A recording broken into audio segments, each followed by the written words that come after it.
لله رب العالمين والصلاة والسلام على أشرف الأنبياء والمرسلين سيدنا ومولانا محمد وعلى آله وصحبه أجمعين أما بعد. فقال الإمام قطب الدعوة والإرشاد الحبيب عبد الله بن علوي الحداد رضي الله تعالى عنه ونفعنا به وبعلومه وبأسراره في الدارين آمين. والصبر على 4 أقسام. أولها الصبر على الطاعات ويحصل باطنا بالإخلاص وحضور القلب فيها، وظاهرا بلزومها والدوام عليها والدخول فيها بنشاط والإتيان بها على الوجه المشروع. ويبعث على هذا الصبر ذكر ما وعد الله على فعل الطاعات من الثواب عاجلا وآجلا. ومن لزم الصبر على هذا الوجه وصل إلى مقام القرب. هناك يجد في الطاعات من الحلاوة واللذة والأنس ما لا يوصف، وينبغي لمن حصل له هذا الأمر أن لا يسكن إليه دون الله. Para bapak, ibu-ibu, para jamaah pengajian di Masjid Jami' yang dirahmati oleh Allah, melanjutkan kajian kita kitab Risalatul Mu'awanah Al-Imam Abdullah bin Alawi Al-Haddad menasihati kita agar dalam kehidupan ini kita senantiasa menjadi orang yang sabar. Beliau menjelaskan dalam kitab ini bahwa sabar itu ada 4 macam. Awalnya yang pertama as-sabru 'ala ta'at, sabar dalam menjalankan ketaatan, yaitu dalam melaksanakan perintah-perintah Allah berupa ibadah apapun, baik ibadah-ibadah wajib maupun ibadah-ibadah sunnah. Wa yahsulu batinan bil ikhlas, dan berhasillah untuk melaksanakan sabar itu secara batin, ya, dengan ikhlas. Artinya agar supaya ibadah apapun, ketaatan apapun yang kita lakukan itu dianggap berhasil, maka kita harus berusaha sabar dalam memantapkan keikhlasan. Sebab ibadah apapun itu baru dinamakan ibadah, baru dianggap ibadah oleh Allah apabila dilandasi dan didasari dengan keikhlasan. Selama masih belum ikhlas, artinya masih ada campuran-campuran niatan selain karena Allah, maka ibadah itu tidak dikatakan ibadah, tapi dianggap merupakan perbuatan syirik yang samar. Jadi justru tidak ada hasilnya, tidak dianggap, malah justru dianggap berbuat dosa yang besar. Seperti yang disabdakan oleh Nabi Muhammad SAW dalam hadis beliau, akhwafu ma akhafu ala ummati asyirku billah, kata Nabi. Sesuatu yang paling aku khawatirkan atas umatku itu adalah kemusyrikan kepada Allah. Ama inni la aqulu ya'buduna syamsan wala qamaran wala wasanan walakin a'malan li ghairillah. Saya tidak mengatakan syirik yang saya maksud ini orang menyembah matahari, menyembah bulan, menyembah patung. Bukan itu yang saya takutkan, kata Nabi. Kalau ini semua orang tahu. Walakin a'malan li ghairillah. Tetapi melakukan amalan-amalan apapun tidak karena Allah. Itu yang paling ditakuti Nabi. Sebab orang umumnya merasa seperti ibadah, padahal tidak ibadah, malah justru menurut hadis Nabi dianggap perbuatan syirik yang merupakan perbuatan dosa terbesar. Kalau sampai mati demikian, ya sudah, tidak ada harapan untuk terampuni. Dalam hadis yang lain, man shalla yura'i faqad asyraka, wa man shoma yura'i faqad asyraka, wa man tasaddaqa yura'i faqad asyraka. Barang siapa yang sholat tapi ada pamer kepada orang. Barang siapa yang puasa juga karena pamer kepada orang. Kepingin dipuji, dihormati, mungkin dikeramatkan orang, dikenal dan lain sebagainya. Kepingin mendapatkan kedudukan, jabatan, dan lain-lain. Maka orang itu dianggap syirik. Barang siapa yang sedekah, dia pamer, maka dianggap syirik. Maka kewajiban pertama, kita harus berusaha sabar. Dalam arti menahan nafsu, memerangi nafsu. Jangan sampai nafsu kita itu berkeinginan melakukan amalan apapun ada campuran karena selain Allah. Selama masih ada campuran, itu dinamakan syirik namanya. Syirik itu campur. Lah ikhlas itu lawannya syirik, bersih, murni hanya karena Allah. Tanda-tandanya ya kita semua supaya menilai diri kita masing-masing. Kita ini kinten-kinten sampun ikhlas napa dereng iki kantun menilai awak-awakan dhewe ngoten. Ukurannya orang ikhlas itu ibadah, melakukan amalan apapun sendirian dimanapun dia berada, tidak ada orang yang tahu, ada orang yang tahu berapa 1 atau 10 atau 100 ya. Dilihat orang atau dilihat hewan sama, tidak ada bedanya. Itu benar-benar orang itu ibadahnya ikhlas murni karena Allah. Dipuji atau dicaci orang sama. Itu benar-benar tidak ada campuran karena manusia. Kalau orang itu dipuji terus seneng, bangga. Kalau tidak dipuji tidak seneng. Itu berarti apa? Ada jelas kepingin dipuji berarti ibadahnya. Jadi belajar sabar itu menghilangkan itu. Termasuk kadang-kadang di tengah perjalanan kita ini ditipu, dibujuk, dipengaruhi oleh setan supaya rusak niatnya. Itu yang paling dibenci oleh setan kalau orang itu ibadah ikhlas. Berusaha untuk dirusak.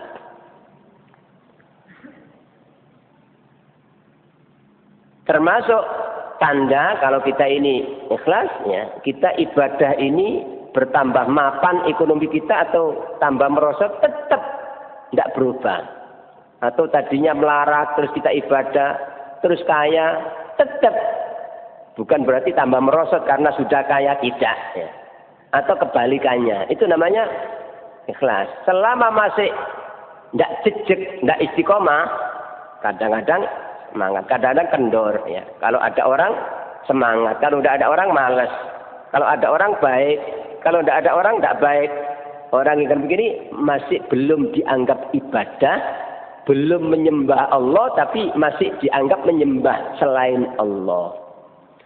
Belum dianggap mengagungkan Allah, tapi justru dianggap penghinaan kepada Allah. Seolah-olah Allah itu lebih hina daripada manusia. Itulah yang disebutkan dalam hadis Nabi Muhammad sallallahu alaihi wasallam, man ahsana sholata hina yarahun nas wa asa'a hina yakhlu fatilka istihanatun istahana biha rabbah, kata Nabi. Hadis ini dicantumkan dalam karangan Al-Imam Abdullah bin Haddad dalam An-Nasihat Diniyah.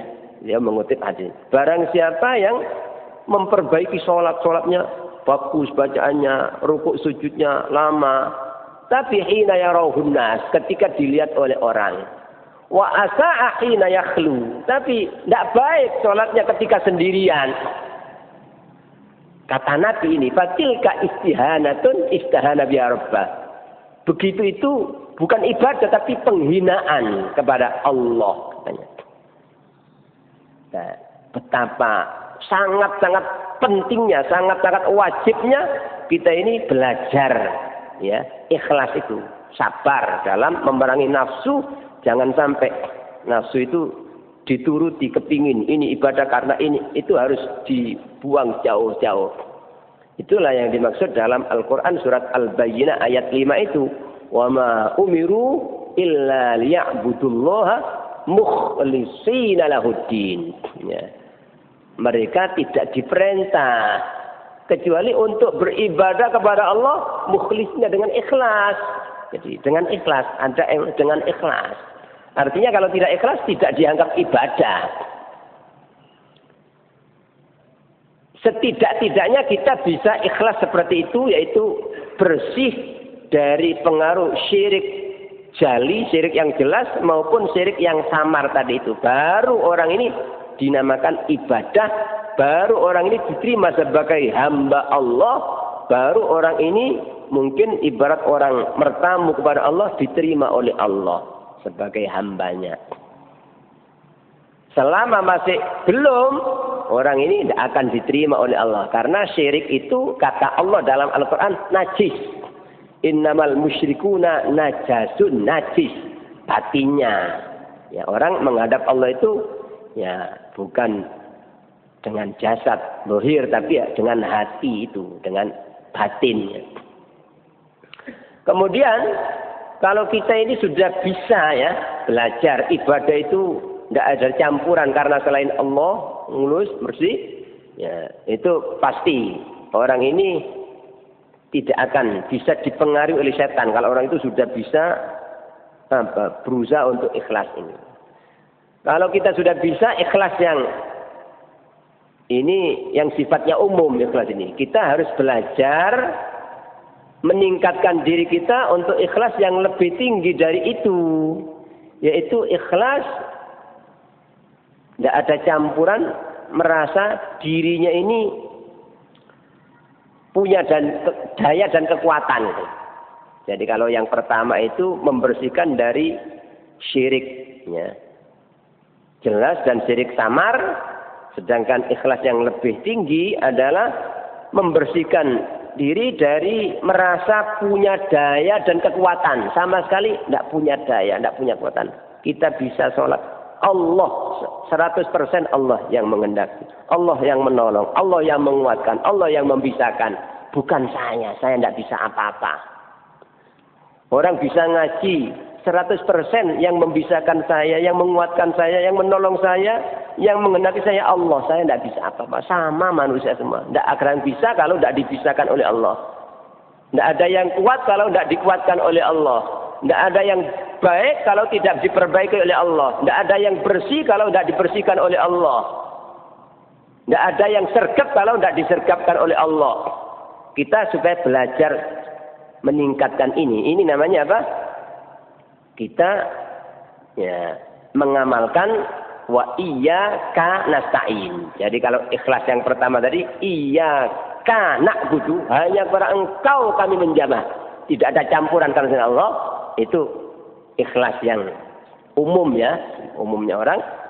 Tapi kita harus belajar setelah bisa melaksanakan itu, kita belajar mengamalkan wa iyyaka nasta'in ya. Dan hanya kepada Engkau kami mohon pertolongan. Jadi dalam segala gerak-gerik kita bisa ini, bisa ini, bisa ini, semata-mata pertolongan Allah ya. Dan itulah sebenarnya yang sudah biasa kita ucapkan sehari-hari, ucapan la haula wala quwwata illa billah. Sebenarnya itu ucapan yang umumnya orang pasti paham, pasti hafal. Tapi kadang-kadang kita semua ini masih belum bisa mempraktekkan. Apa maksudnya la haula wala quwwata illa billah? Itu tidak ada daya, sama sekali tidak ada daya untuk bisa menghindarkan diri dari maksiat, dari yang tidak baik, dari bahaya. Wala quwwata, dan tidak ada kekuatan untuk taat. Bisa taat apa saja, tidak ada. Illa billah. Kecuali hanya dengan pertolongan Allah. Ya. Jadi kembali manusia di dunia ini dibagi 3 tadi itu. Orang yang ibadah ya.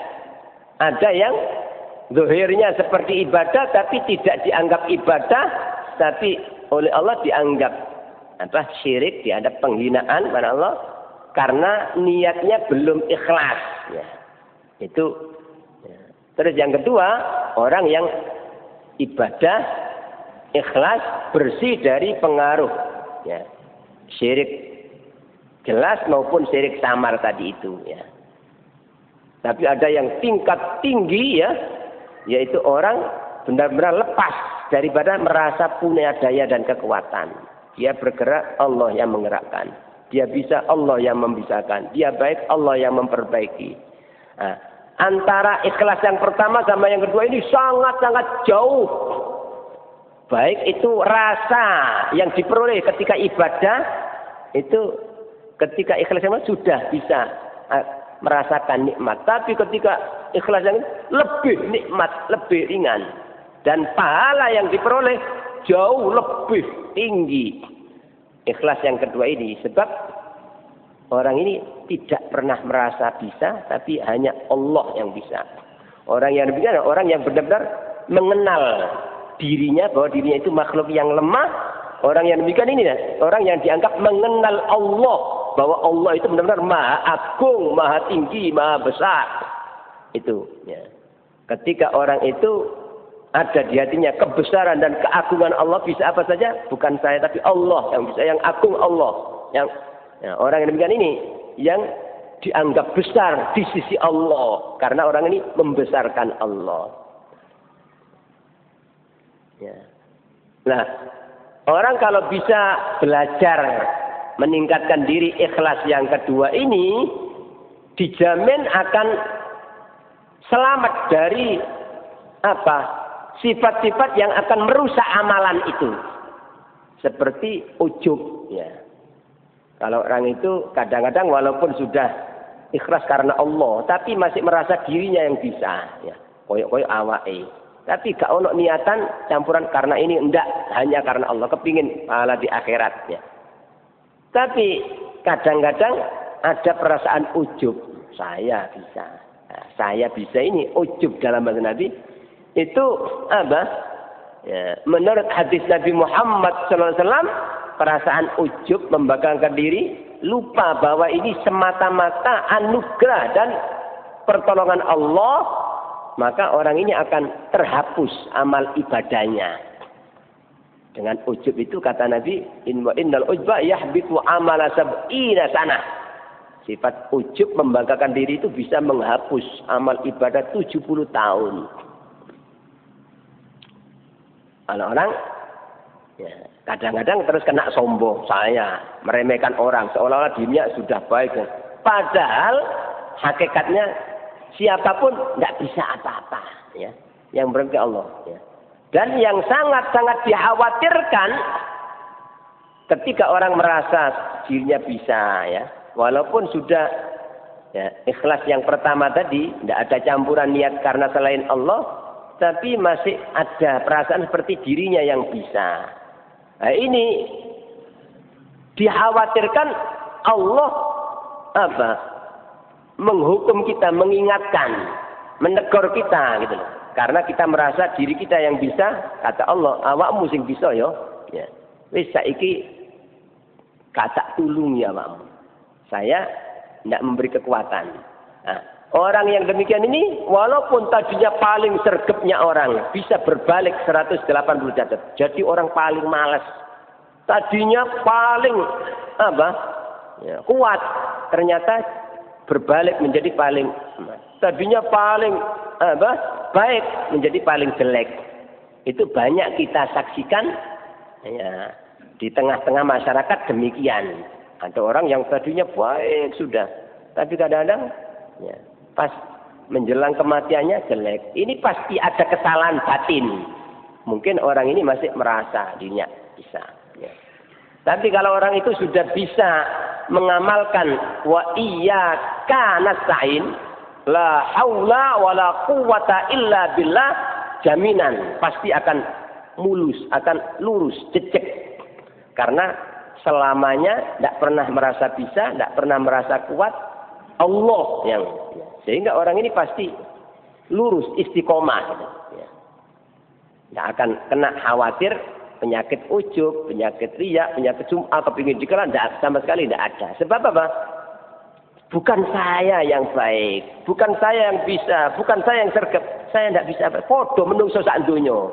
Walaupun dia jejer sama orang yang paling bodoh, yang paling jelek, sama, tidak akan aku lebih, tidak ada.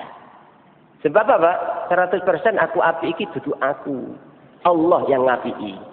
Aku sergepi bukan saya, tapi Allah yang nyergepkan. Saya kuat, Allah yang nguatkan, bukan saya. Kalau orang ini, walaupun sekarang jelek, kalau Allah buat besok dikasih hidayah, ditolong, bisa nyalek saya, bisa mengalahkan saya. Itu orang harus belajar sabar. Itu artinya memerangi nafsu. Jangan sampai dalam ibadah itu masih ada kepentingan nafsu tadi itu, merasa dirinya bisa, atau karena itu yang dimaksud oleh beliau. Pertama kita harus mengamalkan sabar ini dalam mengamalkan ikhlas dalam ibadah, bukan sekedar ibadah tapi ikhlas. Ikhlasnya itu yang berbobot, ya, yang akan jadi intinya. Jadi ibadah-ibadah itu ada sisi zahir, bentuk kulit, ya, yang menjadi intinya itu, ya, adalah ikhlas. Ibarat jasad manusia itu, amal-amal ibadah itu jadi jasadnya, wajah, rambut, telinga, tangan, kaki, itu zahirnya ibadah, itu zahirnya ibadah. Sedangkan ikhlas itu adalah rohnya, nyawa, ya, yang akan berhadapan dengan Allah. Itu nyawanya, bukan jasadnya. Kalau jasad, orang mati ya dikubur, dimakan tanah, habis. Tapi roh ini yang akan abadi. Ya. Dan ketika roh itu ikhlas, diterima oleh Allah bersih, maka akan bisa membawa jasmani yang umumnya rusak dikubur, tapi berkat rohnya itu bersih, suci, dijaga oleh Allah. Jasmaninya, sebagaimana banyak orang-orang yang benar-benar sudah bisa mengamalkan ikhlas itu dijaga. Tidak Allah mengharamkan tanah, ulat-ulat untuk memakan jasad orang yang rohaninya benar-benar bersih. Itu pertama, ya.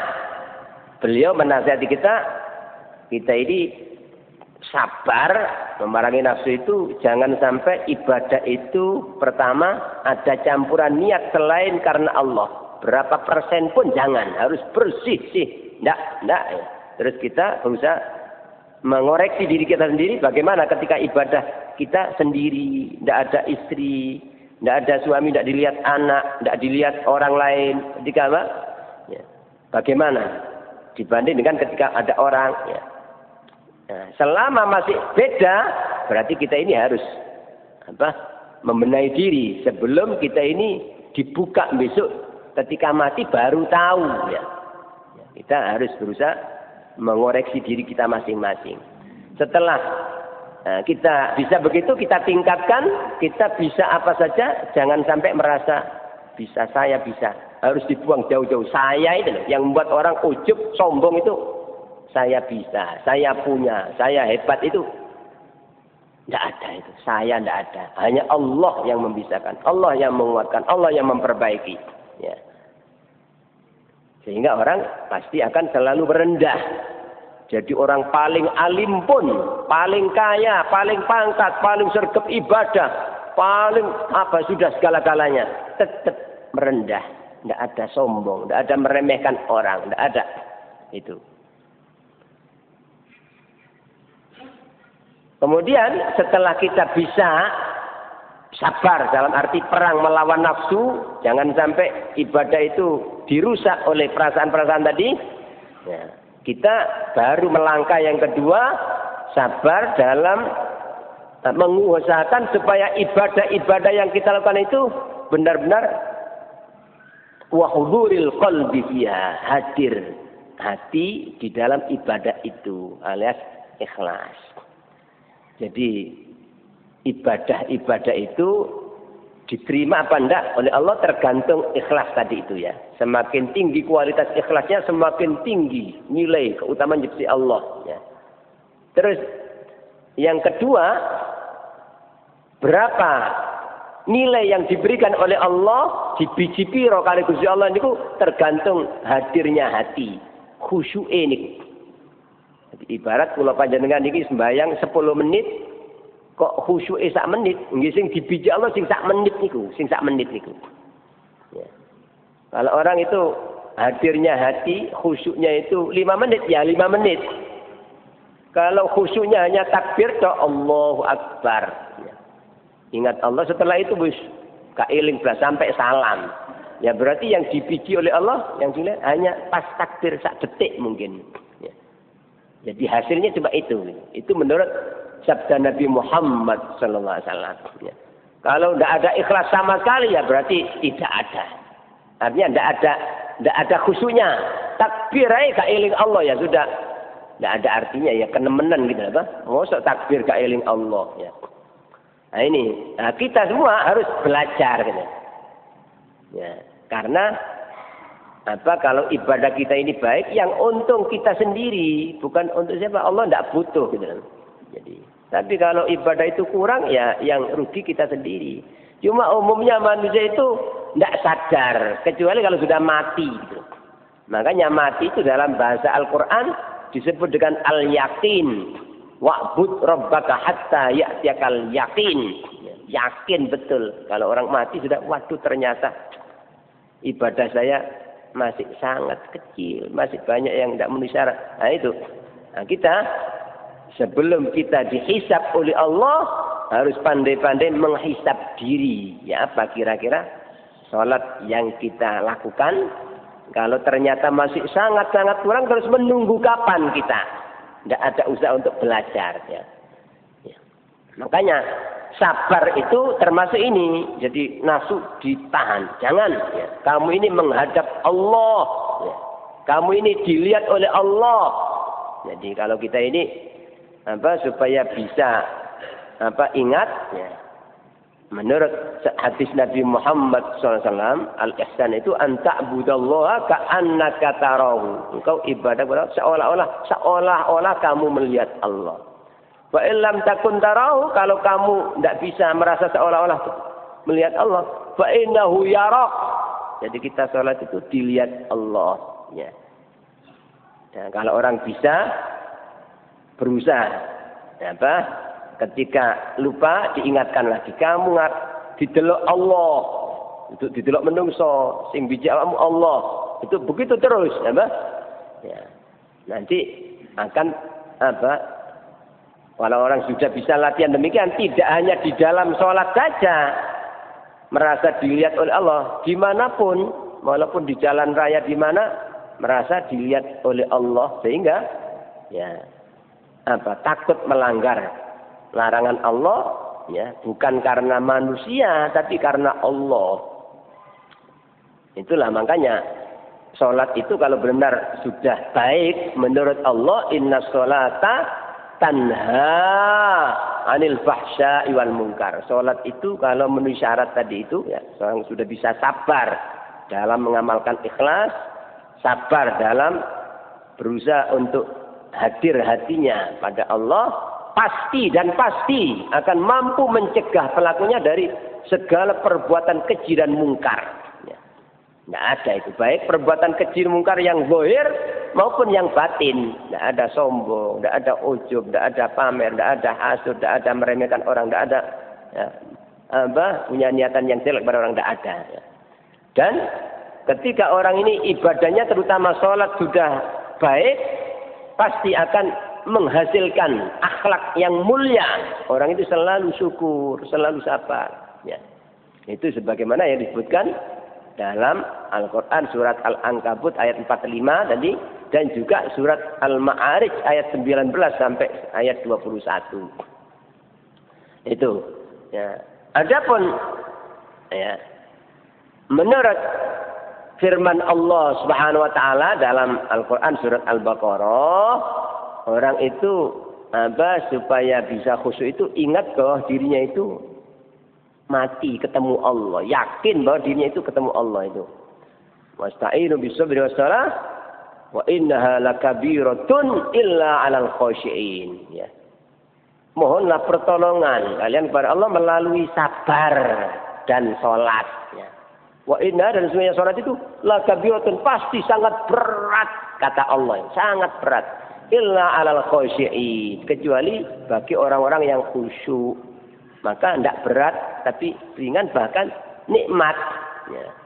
Jadi kula panjenengan saged ningali awak dhewe niki wis khusyuk apa gak niki kantun niku, kira-kira salat niku abot apa enteng, ya. Bisa merasakan nikmatnya. Selama orang itu sudah bisa merasakan, berarti sudah khusyuk. Semakin, ya, sempurna merasakan nikmatnya itu semakin khusyuk, ya. Siapa itu al-khasyin? Alladzina yadhunnuna annahum mulaqu rabbihim wa annahum ilaihi raji'un. Yaitu orang-orang yang yakin bahwa dirinya itu ketemu Allah. Ya, ketemu Allah itu ya mati itu. Orang ketemu Allah itu tidak bawa awak ganteng kaya apa, ketemu Allah tidak dibawa itu, ya. Walaupun orang sekaya apapun ketemu Allah tidak kanggo itu, apa? Orang punya apa saja, ya. Hebat ya apa, ya. Ketemu Allah harus, ya, Pak. Tidak dengan itu, tapi membawa hati yang selamat. Yauma la yanfa'u malun wala banun illa man atallaha biqalbin salim. Ya. Begitu sabda Nabi Muhammad sallallahu alaihi wasallam, "Sholli sholatam waddi'in." Ya.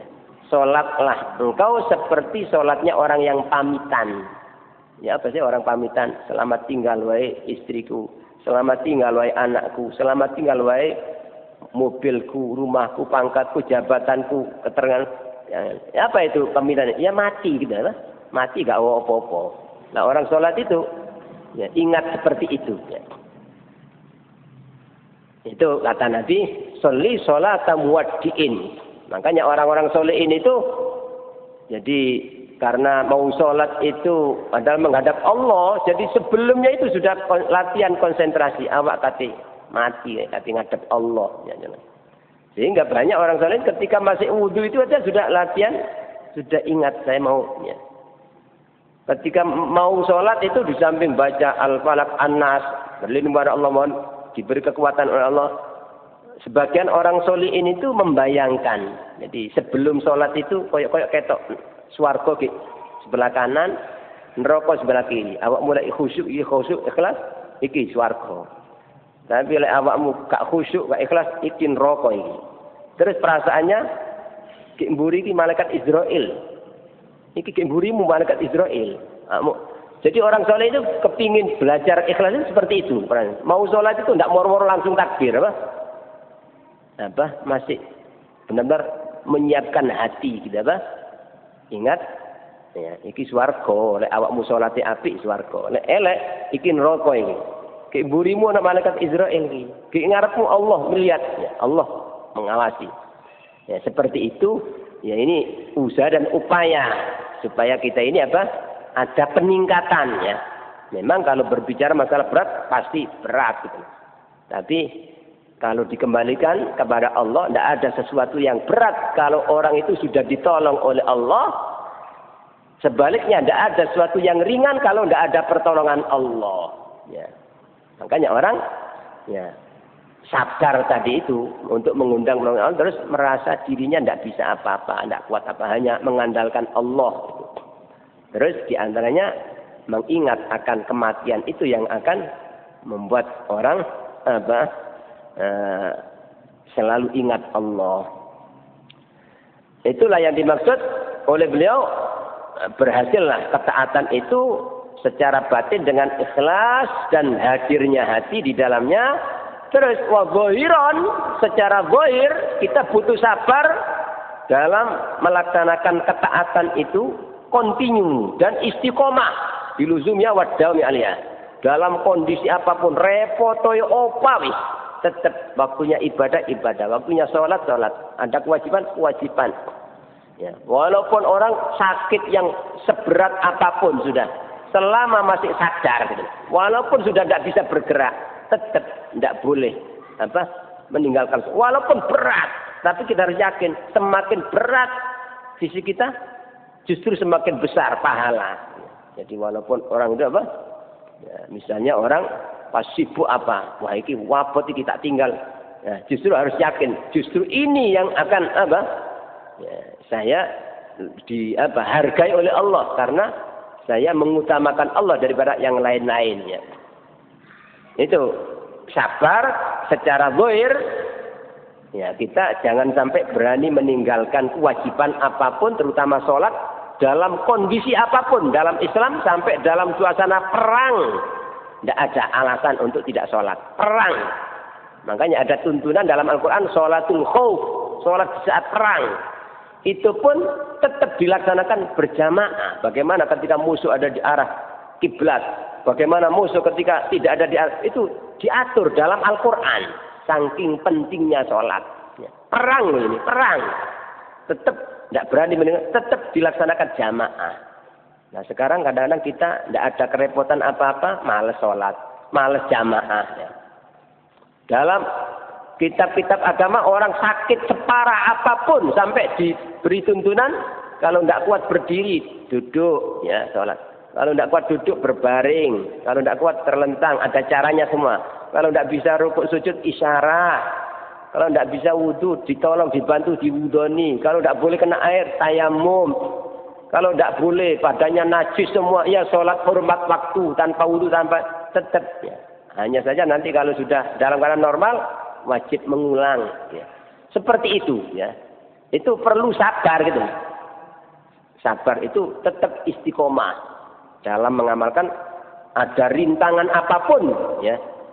Jangan sampai menyebabkan orang ya putus dari kewajiban-kewajiban ini karena pertama kali kita semua ini kewajiban tidak boleh kurang ya. Karena kewajiban ini ibarat modal pokok. Kalau orang itu kewajiban-kewajibannya beres sampai mati, tidak ada kewajiban yang diabaikan. Terus yang kedua, larangan Allah yang bersifat haram tidak ada yang dilakukan. Ya. Orang ini dikatakan selamat, salimun, selamat. Ya. Ya. Yang dalam bahasa Al-Quran dikatakan muktasid, kelas menengah, kelas sedang. Ya. Tapi selama kewajibannya masih ada yang diabaikan, apakah itu kewajiban sholat, mungkin puasa Ramadan, mungkin zakat, mungkin kewajiban terhadap istri, terhadap suami masih diabaikan kepada orang tua, pasti orang ini tidak selamat. Ya. Dikatakan zalimul li nafsi dalam bahasa Al-Quran. Faminhum zalimul li nafsi. Nah kalau orang yang demikian ini, kalau kekurangannya itu tidak sampai membatalkan iman, ya bisa masuk surga, masih dianggap umat Nabi Muhammad SAW, tapi masih berat, dihisab dengan hisab yang berat. Tapi yang lebih ditakuti itu kalau orang itu dengan sering meninggalkan kewajiban, apalagi sholat, terus kok sampai imannya lepas. Waliyadillah, na'udzubillah min dzalik. Tanda-tandanya iman lepas itu kalau orang meninggalkan sholat, tidak getun sama sekali. Gak getun.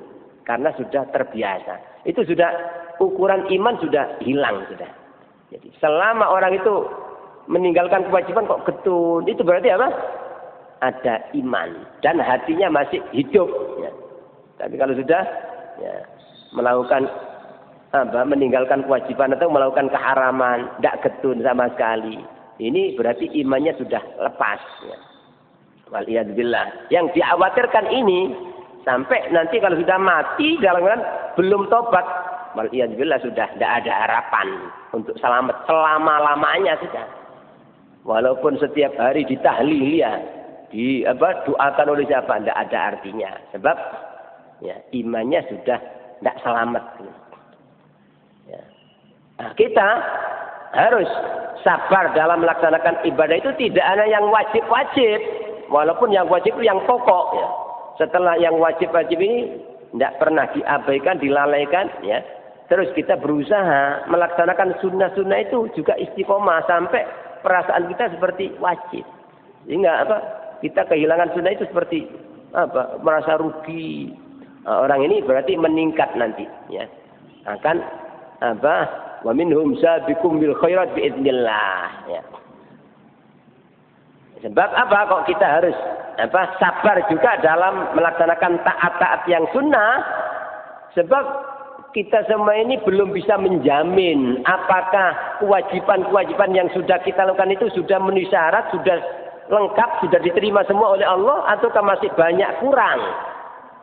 Kalau kita mau jujur kepada diri kita, pasti kewajiban kita masih sangat banyak kurangnya. Buktinya sholat. Mungkin sholat 10 menit yang khusyuk hanya berapa? Itu kurang. Kekurangan kita. Kadang-kadang masih ada campuran yang tidak ikhlas 100%. Nah, untuk menutup kekurangan-kekurangan yang wajib itu adalah amal-amal sunnah itu, gitu loh. Amal sunnah itu bisa menembel kekurangan.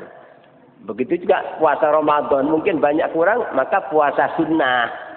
Begitu juga zakat, mungkin tidak beres 100%, nah, sodako sunnah itu akan menutup kekurangan. Jadi kita dianjurkan sabar secara zahir ini. Istiqomah melaksanakan pertama kewajiban, jangan sampai ada kekurangannya, terus larangan Allah ditinggalkan semua, terus kita harus berusaha sabar dalam istiqomah melaksanakan kesunahan-kesunahan, karena jaga-jaga barangkali kewajiban yang sudah kita persiapkan ternyata masih banyak kurang, kesunahan ini bisa dibuat tutup. Kalau ternyata sudah tertutup, kok masih banyak sunnah-sunnah, nah ini akan meninggikan derajat. Sekaligus itu akan menjadi penyebab orang ini diakui sebagai cinta kepada Allah, dan pasti akan dicintai oleh Allah Subhanahu wa Ta'ala. Sebagaimana dalam hadis qudsi, orang ketika istiqomah melaksanakan kewajiban, terus istiqomah melaksanakan sunnah dengan ikhlas, dengan baik, maka Allah akan menyintainya. Kalau Allah menyintai, maka Allah yang jadi anggota badannya semua dijaga oleh Allah, digerakkan untuk hal-hal yang diridhoi oleh Allah. Nah ini ya, beliau mengatakan wa dhahiran biluzum ya dami'al wa dukhuli biya binasyadan, memasuki ibadah dengan semangat. Jadi ketika kita melakukan ketaatan baik wajib maupun sunnah itu semangat. Wal ityan biya alal wajhil masyru', dan melaksanakan ketaatan-ketaatan tadi itu dengan cara yang disyariatkan, bukan asal-asalan. Jadi walaupun orang berusaha ikhlas khusyuk, tapi tidak cocok syariatnya, yang tidak cukup masih. Jadi harus sesuai, ya. Ibarat sholatnya harus tumak nina, rukun-rukunnya sholat dipenuhi semua gitu loh. Tumak nina ketika ruku, ketika iktidal, ketika sujud, ketika duduk, itu harus, ya.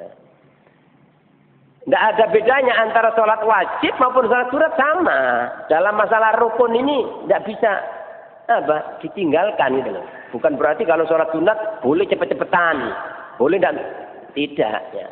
Nah kalau orang karena sholat sunat cepet-cepetan, sebagaimana umumnya ya di masjid-masjid itu, sholat sunat tidak ada tumak nina. Nah ini apa artinya itu? Tidak ada gunanya, tidak sah. Ya.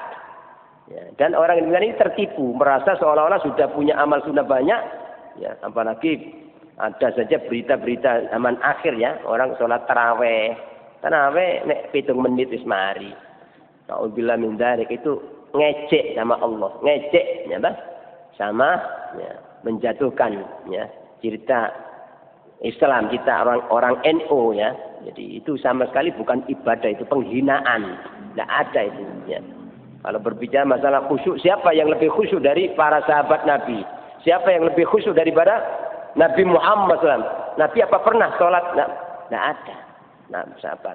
Bahkan di zaman Nabi ada sahabat loh. Kalau berbicara masalah khusyuk, tidak ada yang. Ketika Nabi khutbah, ada orang yang sholat, salam, disuruh berdiri. Sampai berdiri, sampai belum sholat tadi. Berdiri sholat lagi. Setelah salam, disuruh berdiri lagi, sampai 3 kali. Sahabat loh, sahabat, orang yang menangi Nabi seperti itu. Ya, itu artinya tidak bisa, orang itu hanya baik batinnya, tapi zahirnya tidak baik, atau zahirnya baik, harus kedua-duanya ya. Antara syariat dan hakikat ini berjalan bersama-sama. Itulah barangkali yang bisa kami sampaikan dalam kesempatan ini.